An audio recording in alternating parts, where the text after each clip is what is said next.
Hey everyone. Okay, so let's just get down to brass tacks of the chapter. Luffy and the gang meet up with an old man who has the key to Loki's cuffs, and this old man is also Ripley's lover and Colin's father. The man who is known as the left arm of the Pirate King, Scopper Gaban, and putting all the glazing Oimo was doing to Gaban's ego aside, this chapter really did a good job of building up Gaban's legend as being Roger's left arm quite well, just from the first panel of throwing his axe and the interactions between him and Luffy that followed, because if there's anything about Oda's writing I know and just a straight parallel shared with Rayleigh, it's more often than not that the most laid back who are the most powerful. And I also like how Gaban could tell immediately from their interactions that Luffy was the one that Crocus was talking about, just from him thinking back on his time serving under Roger and the similarities between the two. It's an unmistakable similarity that of those who share the middle initial of D, and yeah, as a whole, I feel this meeting between Gaban and Luffy is definitely about more than just the key.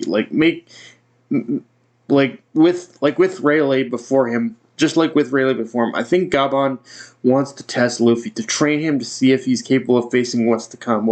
Which in itself makes me think he more than anyone else on the island knows more about this legendary day of reckoning for Elbaf, and both Luffy and Rolly, and Luffy, both Loki and Luffy's parts to play in it, which is why he's even putting Luffy through this trial to begin with, because he needs Luffy to be ready for it. And just in a more general sense, I'll be curious to see how much recognition of Rayleigh's training is going to come into play with this fight, because Gaban fought alongside Rayleigh for so long that, in a sense, he already has the upper hand against Luffy. It's a matter of just having that experience gives basically already gives Gaban a window into the kind of training that Luffy did with Rayleigh.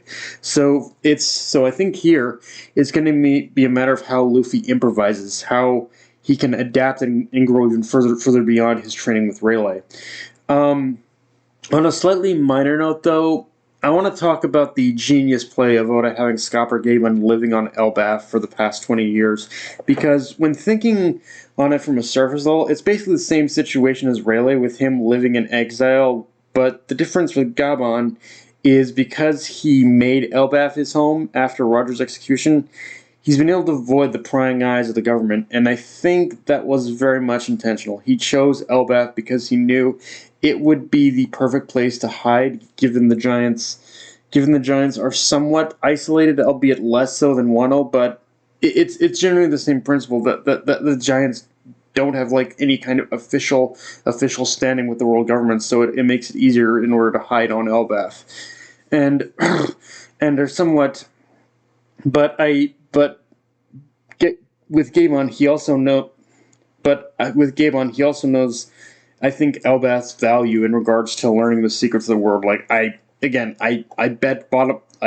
dollars to donuts that Gabon knows a lot more about all this history, about all than pretty much even Rayleigh and Crocus knew in some way. He's just being on Elbaf, it grants him that pleasure of learning more. Um, with all that being said, though, there is definitely something else of interest to talk about with this chapter, which is that before meeting up with Gaban, Luffy and the others discover the summoning circle that Shamrock and Gonko use to get to Elbath, and Roto says something rather interesting, which is that the mark bears a resemblance to something used in ritual demon summoning, which knowing that small detail in itself raises a Pandora's box of questions. The main one I have is where the government got such a power, because the implication seems to be that they got this power quite literally from demon magic, and it's definitely not tied to the Elder's Devil Fruit powers either, although that in itself comes to question if they're even Devil Fruit powers anymore. But if Shamrock can use it if anyone can use this power who harnesses it as well, it's just a question of where the origins of this magic lie, and I think if if Oda is intending to tie all these questions together in Elbaf, then I think the answer to that question is it lies in Elbaf's ancient history. Because upon revisiting that mural from last week, the giant figure does look like one of the ancient giants from legend, like Loigar. So it very much is. So it has me thinking maybe the ones who were the demons in this case, who harnessed this power of demon summoning, so to speak, were the ancient giants, but obviously that still doesn't explain how the government got a hold of that magic, unless it was a relic they picked up from the aftermath of the old war. But that's as far as, but I don't know, like that's as far as my theory crafting goes for that. Although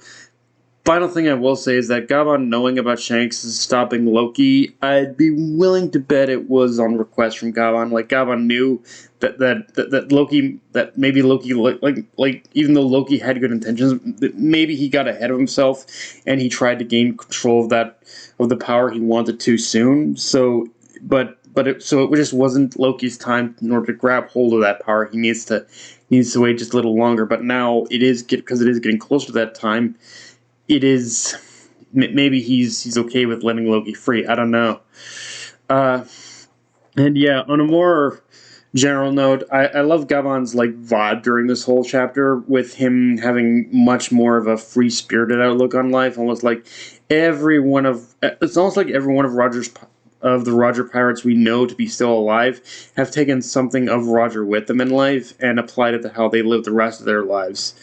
With Gaban, it's obviously adopting Roger's like free spirit, but there is a weirdly tragic parallel to Gaban's life compared to Roger's as well, which is that because both Roger and Gaban are basically fathers. The difference is because Roger was executed, he was never able to be there for Ace, his son, whereas because Gaban had gone into hiding because he started his life anew after Roger's death, he was able to be there for his son, even if he can't enjoy all the pleasures of fatherhood because of Colin being a giant. And like, even though both did love their children, only one lived long enough to see them grow up. It's almost like the one most important lesson Gavan learned from Roger is to appreciate life while you're still alive.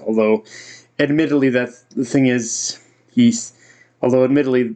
he said about love being free also kind of has me wondering just how much Gaban has been a free spirit in regards to romantic partners, so to speak. Like, you gotta imagine he probably might have more than one son, more than Colin as a son out there. Just saying. But yeah, guys, that's pretty much all I got for this review. If you enjoyed the video, like, comment, subscribe. Follow me on Blue Sky, Analyst Crunchyroll. Be sure to notification bell, hit the subscribe button, and just share the video around, guys. Dark Knight of a Night, signing off. Later, everyone.